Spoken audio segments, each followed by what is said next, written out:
the two pastures are divided by SilvoPasture, as we call it, or whatever. Forest, you know, forested pasture or whatever.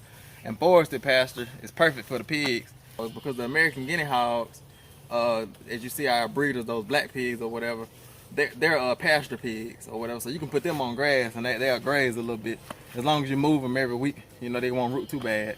But those pink pigs that we have, those Yorkshires, they're not pasture pigs or whatever. So they'll root it all up and tear it all up, and the grass won't grow back. They don't really graze or whatever. And so we're gonna put the Yorkshires in the SilvoPasture.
Should be finna farrow soon.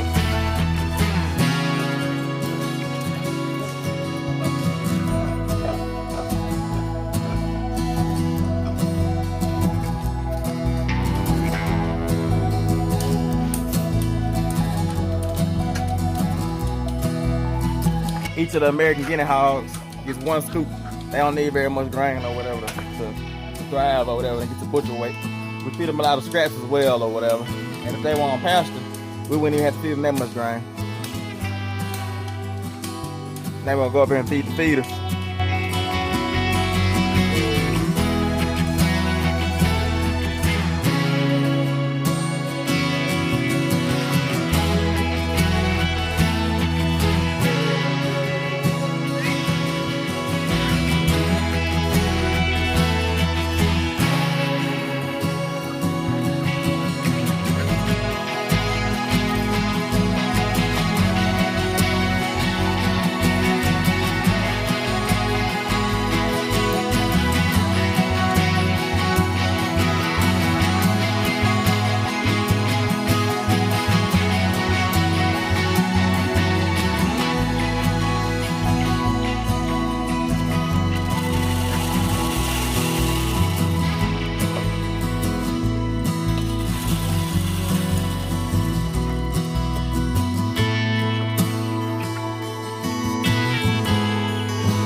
I.A.G Farms, all about God.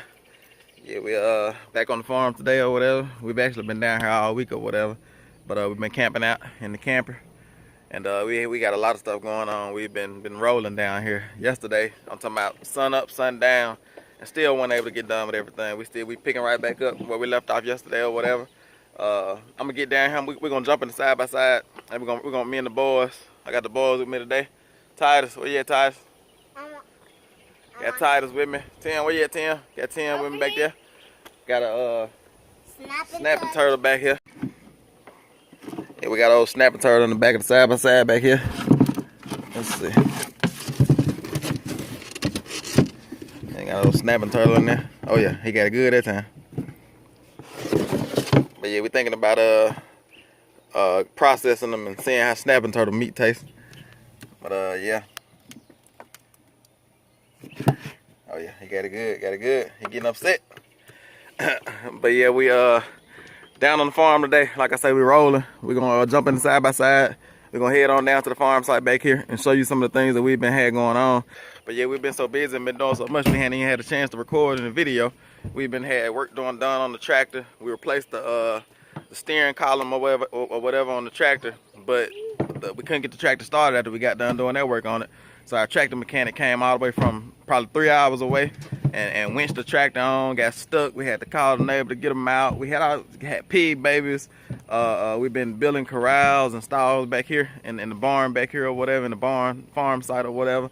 But got a lot going on. Let's just hop in the side by side, go on back there, and we'll show y'all what we got going on. It's I.A.G Farms, all about God.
Made it down to the barn and farm site where we got all the animals at. So let's get in here and show y'all what we got going on. We got a few things going on, a few projects to get accomplished today. Come on, boy. He can come in when he get ready. Alright, so first things first, we have our feeder pigs. And as you see, we have a new pig in the bunch, that American guinea hog, the black pig over there or whatever. And I need to get everybody fed and do the farm chores. Running a little late today on everything because got a late start because so tired from yesterday or whatever. Had to get a late start today to refreshing myself or whatever. But yeah, so we got the feeder pigs here, and we put one of the small American guinea hog pig in here that we had with the rest of the guinea hogs over there, and I'll show you over there because we had all the guinea hogs in one pen at first or whatever, but we kind of getting everybody separated and getting everybody where they need to be or whatever. But yeah, we got the feeder pigs over here getting trained to electric fence. They doing pretty good so far with their electric fence training because we hadn't had any pigs get out so far, and so we'll be getting them on pasture soon or whatever. And I think we're gonna put them on SilvoPasture because these pink pigs, they're not really pasture pigs or whatever because you know they have the long snouts and they can root pretty deep. And so we're not gonna put them on our good green grass pasture, but we're gonna put them on SilvoPasture. We're gonna put them in the forest. Tyus, you're gonna get shocked if you put your hand through there, buddy. But yeah, we're gonna put them on SilvoPasture and get them out into the forest or whatever and get them ready for butchering in the fall. We'll probably raise them about 6 more months, and they should be around 150 pounds, 200 pounds, somewhere in there by the end. All right, so moving on. As you see, we have a new gate here. We just built this gate here, and we built it out of 2x6s and a piece of cattle panel. I think this gate is about 7 feet. Let me step back a little bit. I think this gate is about 7 feet wide. I think it's about 4 feet tall. It's actually 4 feet 2 inches tall because we just made it the height of the cattle panel or whatever. Pigs back there hungry, cutting up back there. But yeah, so we made that gate. And I had to show you what we got in here now because we had the chickens in there. If you remember from previous videos before, that was like the little chicken coop where they would lay their eggs at and roost at or whatever. But now we have a new animal in there, and I'm gonna show y'all that in a second. But as you can see, we only have one pig in this corral, and this is the reason that we were building all these corrals, so that we can separate our animals and do all those type things or whatever. You can go open that gate up, Titus. Yeah, I taught Titus how to open that gate this morning. See if he'll remember. Yeah, because the boys, they need to know how to do things even now at their young age or whatever, because you never know, I might end up getting hurt out here and they have to get out and go get help or whatever. So gotta train them up early. As the Bible says, train up a child in the way they should go. But yeah, so the only pig we have in this corral right now is our male pig, our boar. We call him Moses because he loves to set the captives free. You know, anytime we tried to put him on pasture before in electric fence, but he gets out every time or whatever. So his name is Moses, you know, just like Moses in the Bible where he led Israel, you know, out of the the wilderness, you know, led Israel through the wilderness or whatever and led them out of captivity. But this pig here likes to do the same thing. But he's the only one we have in this corral right now. We have him separate. And I'm going to show you in a second why we have him separate or whatever when we go in the mini barn or the Farrowing barn or whatever. This barn here, we originally built this barn to be a Farrowing barn for our sows or whatever. But over time, we put rabbits in there, we put chickens in there, we put goats in there, I mean sheep in there or whatever. We did all those type things or whatever. We just used it as we needed it, But yeah, so let's go in here and see what's going on in the Farrowing stalls. In the Farrowing barn or whatever, we call it the mini barn. But yeah, as you see this gate here, show it to you again. Made out of cattle panel, I'm gonna latch it back. I don't like for it to swing. I wanted to mess the hinges up. But yeah, so that gate there, made out of treated 2x6s, cattle panel, piece of cattle panel. Cause I think a cattle panel costs like $25. And then these 2x6s, they cost about, I think, like $8 a piece, something like that, maybe $10 a piece. I had to look back at my receipts or whatever. They probably more than that now because of the lumber shortage or whatever. But yeah, so building this little gate right here probably cost about, I would say $100, maybe $120, something like that or whatever. But yeah, I don't know if y'all can hear it or not. But we finna go in there and see what's going on there in a minute. But yeah, I think building this gate costs about $120 or whatever. But yeah, so got that built, and then I built all these gates myself as well with the same method, 2x6s with a 2x6 brace going down the middle, and then cattle panel cut to size, and then you just nail the cattle panel to the gate to the frame or whatever with U-nails or fencing nails. And then I made this gate as well. This is the biggest one I made so far. This is a 10-footer or whatever. And this gate is gonna go right there. It's gonna cover this entrance. And then what's gonna happen is that when we get ready to move pigs from the corrals on the outside, the gate is gonna provide like a chute. I'm gonna have it to where it can swing either this way or it can swing going the other way or whatever. And when it swings, when I have it on the hinges over here, and it swings going there, and it swings going there or whatever, it'll be able to give these pigs that's in this corral access to go into the stalls, and we can shoot them right in there or whatever. And the same way, if I have it hinged over here and it swings this way or whatever, it'll be able to give the pigs or whatever animals in this corral over here access to the mini barn, and then we'll be able to shoot them right into the stalls or whatever. But I'm gonna show you this pig over here first, because we had a surprise farrowing with her, and she only had, like I say, she probably had more than just this one pig baby or whatever. But by the time I came down here, because I hadn't got all the pigs separated into their stalls yet, and so by the time I came down here, it was only one pig left, and I think that some of the other pigs might have ate the rest of the babies or whatever, because she's, and I think this is the mom. I'm not really sure or whatever, but once we saw that this pig had babies, because we weren't sure about the timing or whatever, and once we saw that this pig had a baby or whatever, I got everybody separated. So we have 4 sows, and I have a sow in each stall, 4 stalls, and we have a sow in each stall, and they're all pregnant, getting ready to have babies. When I came down this morning, I saw that this sow had farrowed or whatever. I think she has 10 babies in there. Hopefully they're all still alive. Let's see, 1, 2, 3, 4, 5, 6, 7. Yeah, you have to watch these mamas because sometimes they lay on the babies or whatever. Look like it might be a baby over there in that corner over there.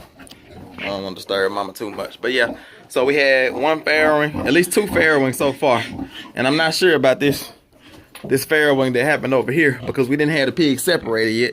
She kind of caught me by surprise or whatever. But she has 1 over here, and then we have 10 over here in this farrowing stall or whatever. And but yeah, so got a lot going on the farm, as you can tell. I'm gonna take you over here and show you what we have in this coop out here that used to be for the chickens or whatever. Give me 1 sec.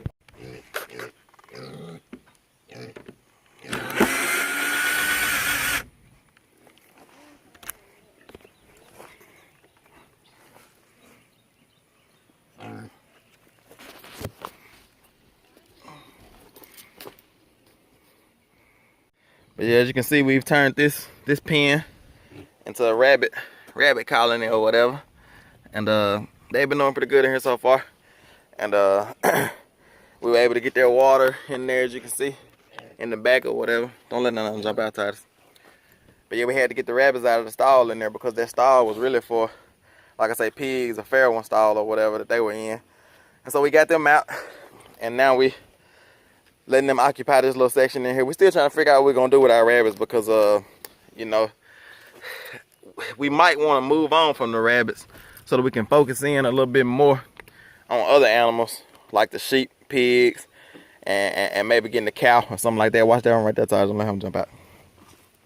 But yeah, we can focus in on getting bigger animals or whatever, and focus in on our systems or whatever, and get our systems to that sustainable level or whatever. But we'll see, we'll see. But yeah, today I think I'm gonna working with the sheep or whatever. I guess I gotta take y'all up there and let y'all see the sheep as well or whatever. But I'm gonna work on getting all these animals fed or whatever, do all my farm chores. And then the projects I think I'm gonna do today is I think I'm gonna try to get this gate hung over here, and I have some modifications I want to do into the sheep tractor on the wheels or whatever, because I put some wheels on the sheep tractor or whatever. And I think I have some modifications that I want to do to that. But we're just starting this farm day off. We'll see what it has to bring. You know, it's I.A.G Farms, it's all about God. You know, we out here farming, you know, farming for Jesus or whatever. You know, we farming by faith. So let's just see what this day has to bring, see what type of footage we can get. Yeah, we were just getting started, and it started to pour down raining out here. I don't know if you can see it or not, yeah, but yeah, it's raining pretty good out here or whatever. So that kind of put a halt to our activities or whatever. And we're probably going down here into the camper or whatever and to take a break and then see what this rain do. See if it lit up, and see if we can come on back out here and get back started. I.A.G Farms, it's all about God. We're here working with our little mobile sheep tractor. We have two wheels that we kind of have where we retrofitted on, but we're gonna try to get it set up at each corner where there's a brace so we can put wheels and move it. So get in. So that's what we're working on now. Tim's up there playing with the snapping turtle. So that's what we're working on now. Getting these little braces at the corner. So, and as you can see, there's a hole there for a wheel. Hello, Gideon. For a wheel to slide through. So, everybody's curious today. Everybody wants to walk in front of the camera. What's up, sheep? Come on, sheep. Come on, sheep. You want to show them the snapping turtle? Sure. Let's see. Alright, the boys found a snapping turtle. Let's see if I can get it on the camera. There we go. So they've been playing with the snapping turtle. So we have going on here. Here's the corner here. We just put those on. We'll get a hole drilled in so that the wheel can slide through in the position that we need. They're right here. Here are the wheels that we're gonna be using. That we have been using because we have it fitted for two sides already. But that means we can only move the mobile tractor one direction. And let me pan out so y'all can see here. As you can see, there's so much grass to be utilized in all different directions. So they prefer this taller grass here. This grass here was actually just kind of short. So that's why it's been eaten down so low. But as you can see, those previous pastures up there, the grass is growing back really quickly. You can hardly tell sheep was even, there were sheep even on it. So yeah, see this luscious grass here? That's what we've been moving them on. We've been moving them what, twice a day? Twice a day when we're here on the farm. We have to go to the city about 3 days a week. So on those days they only get moved like once. So how's it going? Good, last one. And then you drill the hole through, right? Exactly. Titus, you working hard? Yeah. Good job, buddy. I was working hard. You see? Yeah, you were working hard. You were helping me. So me and Tim cut the boards, and Dad's drilling them in with Titus. So we got this wheel fitted in now. As you can see, and the hole that we just drilled. And we'll put something on the inside, and that's how we'll roll it. On a roll. I had a Latin teacher in high school, and he would say, "You're on a roll. It's better than being on a biscuit."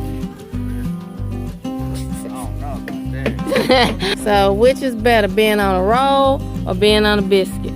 Definitely a biscuit. When last time you ate a roll? Who cares about rolls? Like, what type of person? It's like, I'd rather have cornbread than it's like biscuit, number one, cornbread, number two. Like, with a roll, like. I don't know. So, we worked until our drill died. We got, these two wheels on, and still got a couple more holes to drill, and then we'll be done with that. And then on the inside there's a brace piece that we're putting in, and we'll get those put in and nailed in, and then we'll be done with that. But we just kind of wanted to show you mobile sheep tractor. Now we are cutting some limbs down off our trail that we ride through to come to the back of the farm. So,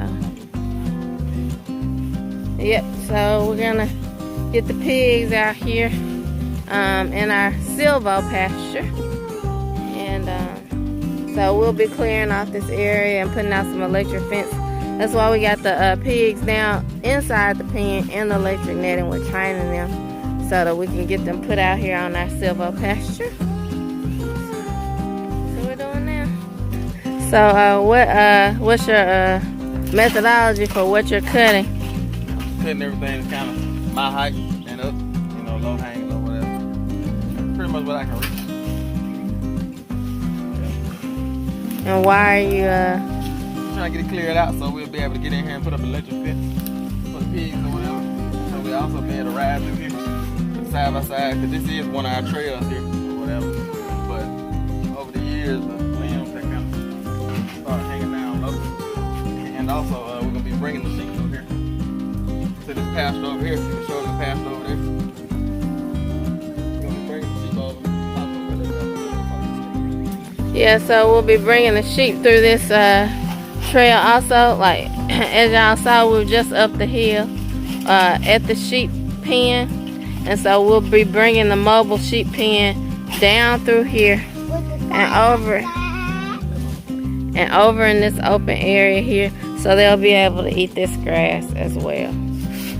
Just cleaning up our trail from that pasture over there, this pasture over here, because the two pastures are divided by SilvoPasture, as we call it, or whatever, forested pasture or whatever. And forested pasture is perfect for the pigs, and we put the pigs in the forested pasture or whatever, and then we have good, it's good. More grass. It's more grass. Right now you see a lot of weeds there, but under those weeds are grass, and we just hadn't been grazing it or whatever. We had pigs on here one year, I think it last spring or whatever, and we rotated the American guinea hogs, because the American guinea hogs, as you see our breeders, those black pigs or whatever, they're pasture pigs or whatever, so you can put them on grass and they'll graze a little bit. As long as you move them every week, you know, they won't root too bad. But those pink pigs that we had, those Yorkshires, they're not pasture pigs or whatever, so they'll root it all up and tear it all up, and the grass won't grow back. They don't really graze or whatever. And so we're gonna put the Yorkshires in the SilvoPasture so they can just root it up and do whatever they want to do or whatever. And once we get those babies that y'all saw earlier or whatever, because I took a little video earlier, we get those babies or whatever to out. You know, once they get big enough, we'll get them out on pasture or whatever. But yeah. Like we just maintain, like I say, the trail between our two pastures, and we also have the SilvoPasture, you know, around us or whatever, getting the SilvoPasture ready so we can bring in electric fence and put the pigs, the Yorkshires out here. 2.